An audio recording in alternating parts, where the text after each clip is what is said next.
All right, greetings everyone, and welcome to another episode of the X Factor, where each week we visit with proven private equity-backed leaders to unpack their insights into a compelling area of value creation. The X Factor is brought to you by privateequitycxo.com, also known as PECXO, which is the world's largest community of private equity-backed executives. The mission of PECXO is to engage, help, and develop the universe of world-class operators to ensure the health of private equity as an asset class for decades to come. And for any of our audience who are not yet a member of PECXO, please consider joining us today. I'm your host, Rob Huxtable. I'm a partner at Falcon, which is a retained executive search firm that exclusively recruits C-level leaders for private equity-owned businesses. Each year, we recruit roughly 100 executives into assignments for roughly 24 different sponsors. But we only have a ringside seat to the circus. What really goes on in the arena is executed by the great CEOs and CFOs and CXOs that we get a chance to work with. So in that light, I'd like to introduce my guest today, Jack Slinger, multi-time private equity-backed CXO, and will engage with us in the very interesting topic of exit and what it's like to sell a business. So Jack, welcome. Thank you so much. If you could just maybe quickly introduce yourself and we'll jump on in. Sure. Thanks, Rob. Nice to see you again. I'm Jack Slinger. I'm a CEO in the private equity world. I've been a CEO in the PE world in the middle market space for over 20 years. Have gone through probably 5 to 7 exits and have worked with probably 5 or 6 different private equity firms. Some only one time, some a couple times. So it's definitely a close knit industry, and the more deals you go through, the more firms you meet, and the more people you have a chance to work with going forward. Yeah. Okay. Good deal. So just to frame up the exit and why it's so important for those of in the audience that haven't necessarily been through the process, when you join a private equity-backed company, you're signing up to complete a mission, which includes helping to recapitalize the company in the future. Maybe that's 2, 3, 5, or 7 years from now, depending on the thesis and the hold period. But boy, that's what it's all about, getting to that finish line and bringing on that new investor, not just because that's what the mission was to begin with, but for the executives who are sacrificing so much time and energy and blood, sweat, and tears, that's where the lion's share of compensation is realized. So just give us your sense of, why the exit is so important and how you kind of think about the process before we get into the details. Sure. I mean, and I think that's one of the exciting things about working in private equity is that there is a time horizon, right? It's very analogous to a sports game, where you have 9 innings or 4 quarters or 3 periods in that fact. So, you're brought in, you have a goal to accomplish in a set period of time. And that time, is typically anywhere from 2 to 7 years, like you stated. And sometimes it's a quick deal. Sometimes it lasts the full 7.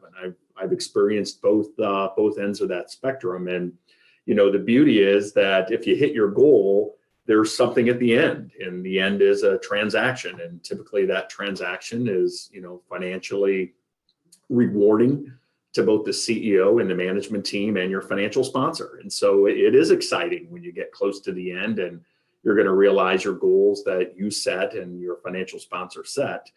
And that milestone typically is based on EBITDA. It's, they purchased a company at X and they want to take it to Y. And there's different levels of that threshold. And the further up the EBITDA ladder you go, the different set of buyers there are.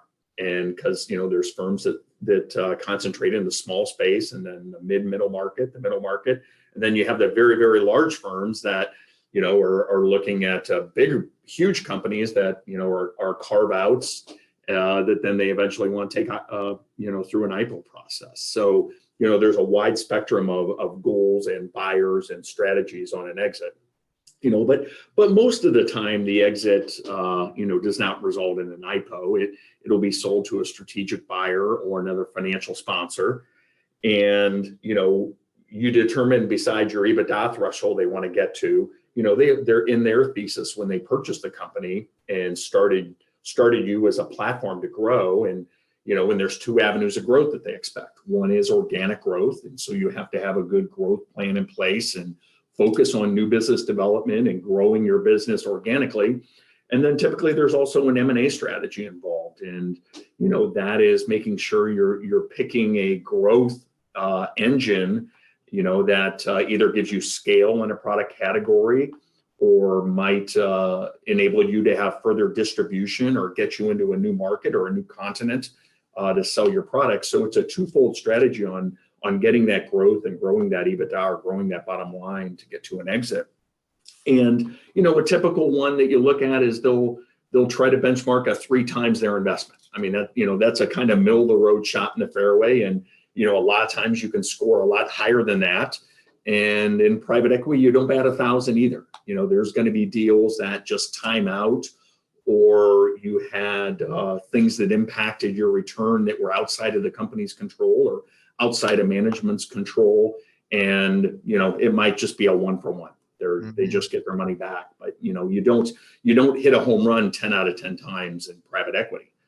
And then, companies typically are then sold on a multiple of that EBITDA.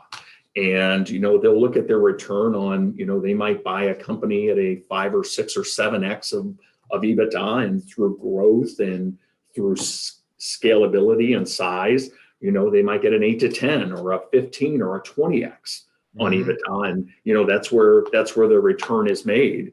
And there's a lot of factors that, that go into what that multiple is. It's the attractiveness of the market the company's in. It's, what is the growth plan, or the next financial sponsor or strategic buyer knows they can then take it from X to Y.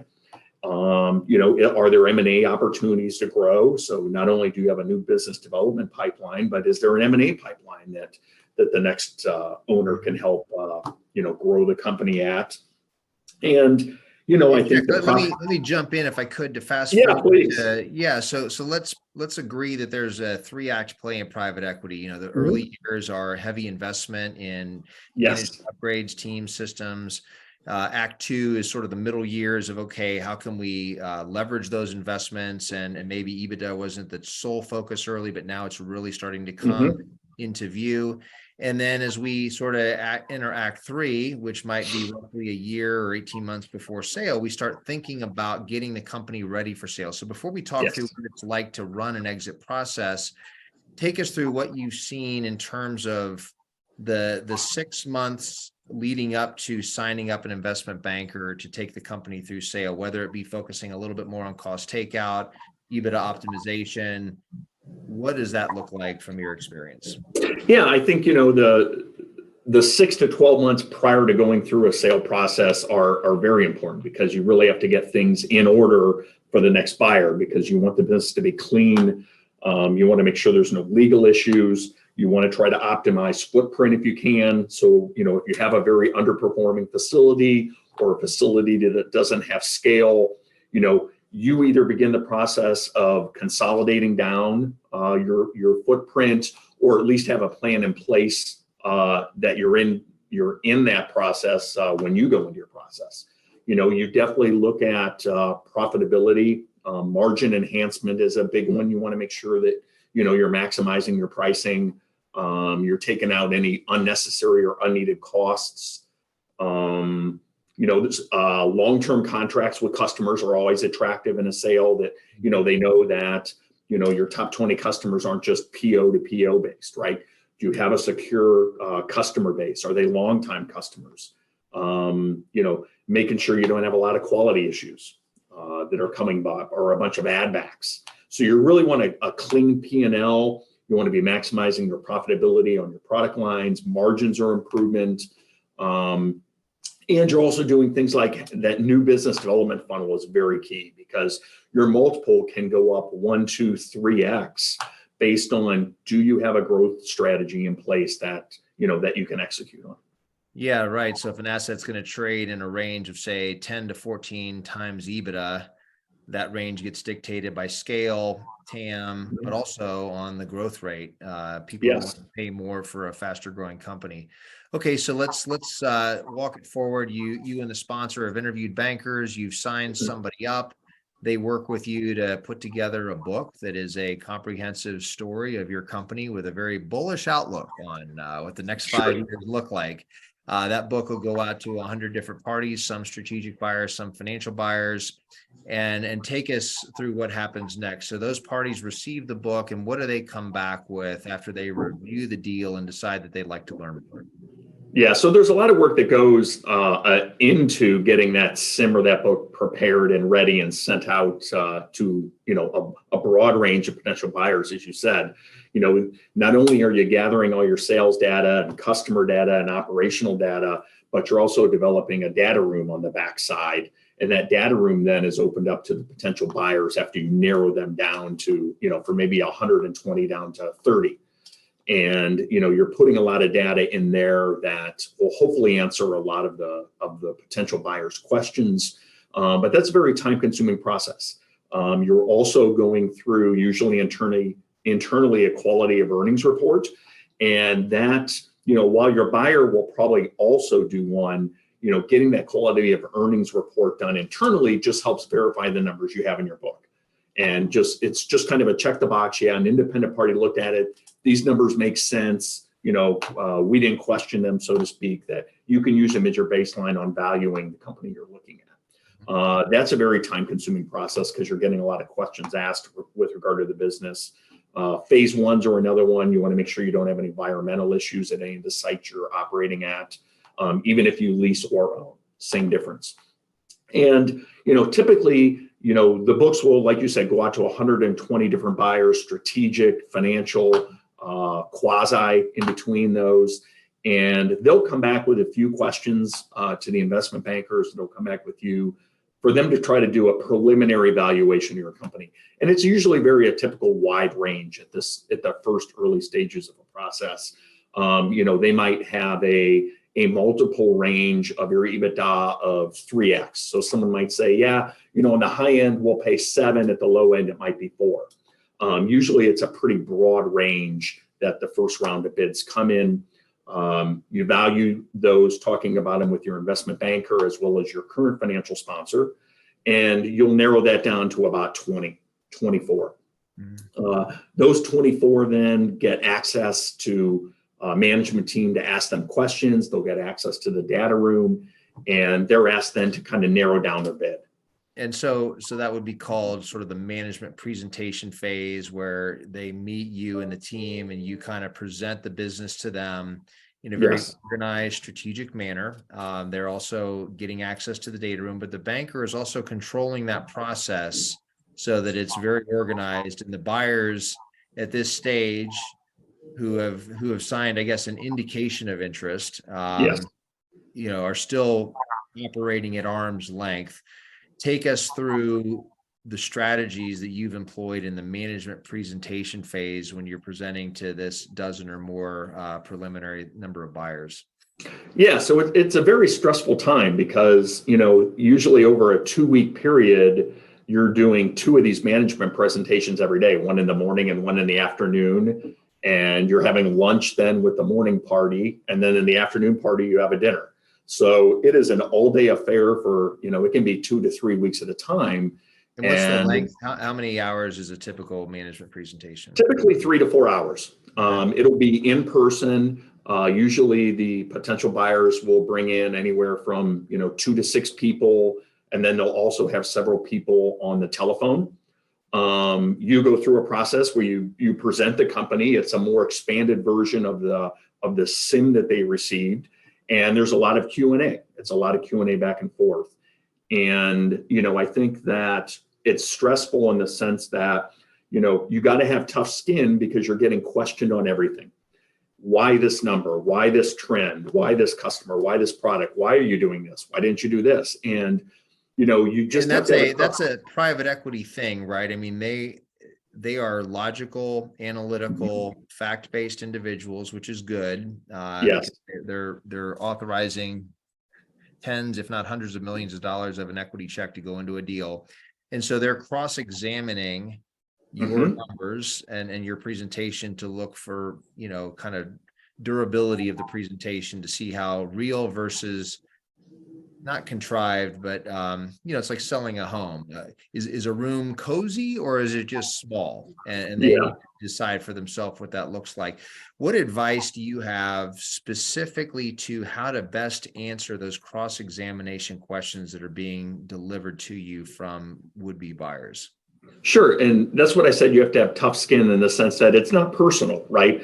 I mean, they might disagree with the strategy or the actions or, how you've run the company as a CEO. But again, it's not personal. So you can't, get defensive about it. You still have to stay very positive and just explain why you made the decision you made and why you do it. And, hey, in a perfect world, we might have done this, but it's not a perfect world. So we had to do, action B, for example. And you must convey confidence in why you do things that you do and why the actions and the business is running how it is, and also be very optimistic, right? Hey, with you guys as our next partner, I want to do X, Y, and Z, and I think we can go from A to B, through these growth plans or these potential acquisitions. And one hard part of doing two a day and doing the same presentation, 12 times is maintaining that level of enthusiasm, right? There's definitely presentation fatigue that sets in, and you got to overcome that. It's not a sprint, it's a marathon. You got to get through all 12, and you got to be as excited when you do the presentation the 12th time as you do the first time. And Yeah, it does. and I've been told by parties that, keep your answers direct and succinct, answer questions that were asked, and don't get into rabbit holes where you find yourself offering up maybe volunteered information that wasn't relevant to the question. And I think to the point you made, it's this fact-based answer process where on one hand, you're standing up for what the company is, but you're also sort of leaning into what it isn't yet, because that's going to be part of their thesis with you. Yes. Hey, we haven't even looked at Europe yet. We're excited to do that with you. Yes, we haven't ramped up NPD because we've been so focused on organic growth of existing product line and M&A, but we're excited to do that with you. So some of these sort of gaps or vacancies of your business today are actually what they're excited to do with you in the next hold period.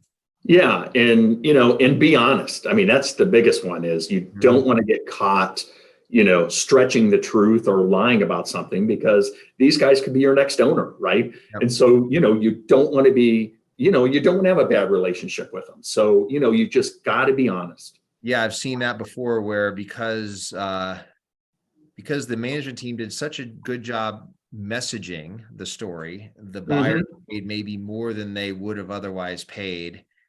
And now we're in bed together with the new hold period, and they're not happy because they realize that they did pay more than they should have, and they can't blame the seller because they're out of the picture. The only one they can look toward is management. What is the support role, if any, of the selling sponsor? Obviously, management's in the crosshairs of these presentations and handling all the questions. What are they doing, if anything? I would say during the process, they have very little involvement. Their involvement occurs once a final buyer is selected.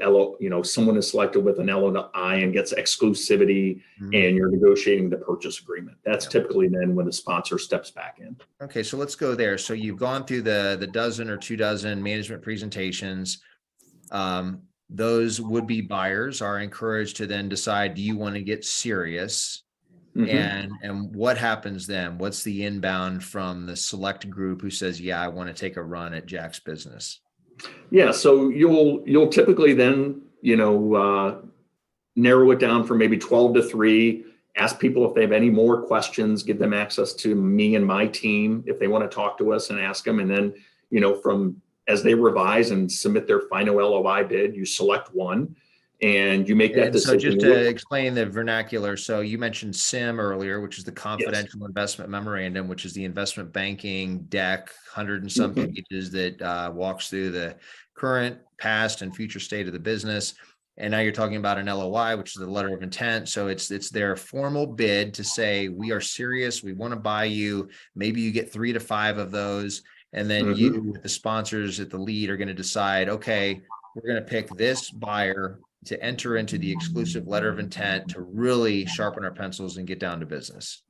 Yes, correct. And once that happens, it's usually a quick period. A typical close is anywhere from 30 to 90 days. 45, 60 is usually the average, I would say. And there's a lot of work then because there's a lot of questions that get asked. They bring their lender in, who they're going to get financing from to do the deal. So there's a bunch of diligence questions that are asked by the lender. They usually have an accounting firm, verify the quality of earnings, the Q of E that was done. You're visiting all your plants with them. And it's a typically 1-day trip. And, if you have a bunch of plants that can take a week. By the way, you're still running your business through this whole process. So I want to remind the audience, for those that haven't been through it, when we write up our position specs for roles, we call out the fact that when you do go through the sale process, it's going to feel like a second full-time job. Is that an overstatement, Jack? No, and I was going to mention that, Rob. That's so true because, you're consumed, day and night going through this process. But at the meantime, you got to run your business because any slippage in results, is a red flag. And so you've got to make sure you're hitting your number, you're hitting your budget, or you're hitting whatever you forecasted and what you presented to them, because the multiple that they pay on your business is based on a TTM or a trailing 12 months. And if that starts declining, then bids start declining. Or, if during this process, when you were having your management presentations with the 12 folks, or now that you're down to one person that you're exclusive with, if you have a bad month, they might want to retrade. Their bid might have been, I'm going to pick a number, $100 million. Well, if you just had a very, very bad month, they might say, hey, is this a one-off or is this now a trend in the business declining? We want to retrade our offer down to 90 million now. So you've got to run through the tape with that business performance, while running a second full-time job in terms of demands. And if the whole exit process can take up to 6 to 8 months, and you just mentioned the LTM, well, that's half of your pro forma or more that is under duress. So, okay, so the LOI gets signed, and then maybe in another conversation, when we have more time, we can talk through the skirmishes that unfold around what is an add back, what isn't an add back. Should it be a 10, 12-month multiple? Is it a go forward? What are the real Q of E? But that's between the sponsors to kind of fight through. I've seen plenty of heartbreaking stories, Jack, where a company was close to exit and they got, the LOI signed up, and then the adjustment to the offer came in and the sponsor that's selling it said, you know what, I'm just not selling. And there are other reasons why a sale process can fall apart, which are, it's heartbreaking because you've just, as a management team, you've just sacrificed 3 to 5 years. This is the brass ring. A majority of your compensation is coming at liquidity. So I'm not sure if you've ever had a failed sale process, but if you've ever come close to one bogging down, what are the 2 or 3 perils that can really upend an otherwise good outcome in a transaction? Yeah, I mean, I think there's 3 of them. One is your current performance, like we stated. If you and your team take your eye off the ball and get totally consumed with the sale process, and the business slips from an operational standpoint, that can derail a process because they might want to retrade at a lower price. And like you said, the sponsor might say, I'm not willing to accept that return. We're going to hold it. And if another one would be a lost customer or a lost major piece of business, or something from a legal or environmental standpoint came up during diligence that could be detrimental to a deal. And if a deal gets tabled, or you got to pull out of the process, it's not a matter of, well, in 12 months, we're going to go to market again. That reset is at a minimum another 24 months because everybody's going to remember, hey, you guys went to market 12 months ago. I remember getting the book. Something negative must have happened. Why are you coming back in 12 months? It's a reset of another 24 to 36 months before you can come back to market. So it's a big deal. And whether it's fair or not, when that happens, there oftentimes is a casualty of a CEO or CFO who takes the bullet for the failed process, whether fair or not. And you go from inches away from a multi-million-dollar liquidity event to being on the market explaining to future employers why you were terminated and couldn't sell the company. So it is a perilous situation. Yes, it is. Yeah. Well, good deal. So last question here is, when the new buyer comes in, if it is a financial buyer and another private equity firm, part of what they're going to buy is management.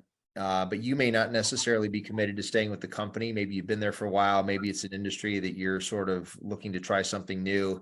But you've got to present to the sellers that you're excited about the company. So how do you strike that balance of sincerity about your true interest versus causing them to come up, to lose faith that management's going to be intact? Yeah, I think you'd be upfront and honest. And you never know what's really going to happen, right? If it's a strategic buyer, in many cases, several members of the senior management team, do not continue on in the deal. And, that's just a reality of private equity. And I think that, you just got to accept the fact that you might be out of a job at the end of a transaction. If it's a financial sponsor, I think that if you have a very, very strong management team, if you're the CEO and you have a very, very strong management team under you, that, the risk isn't as great for a financial sponsor if you butt heads with them, or, you don't know everything about who your next partner is going to be till after the transaction happens and you have more meetings together, and, you might have a different strategy than they do. And that's okay. As long as you have a strong management team underneath you, I think that, there's not ill will there should a CEO walk away. But in most cases, you stay. And the exciting part is it's a clean slate. It's a reset, and you get to start all over again. And, it's fun. You're starting all over again. And how do you get, the company from point A to point B? And, you have new ideas coming in because you have a fresh financial sponsor. And, it's an exciting time also. Yeah, and it's unlike signing up for a new job where you can only diligence so much. This business inside now because you just got been running it for several years. Okay. Well, there's so much more we could have covered. In the interest of your valuable time and our listeners' ears not hearing me ask too many questions, Jack, thank you so much for your time today. Sure. Maybe we'll, if you're willing, have you back in the future to unpack a few of these subtopics. But Godspeed to everybody out there chasing an exit. That's what it's all about, right? Yes. Thanks, Rob. Okay, Jack. Take care. Thanks. Bye.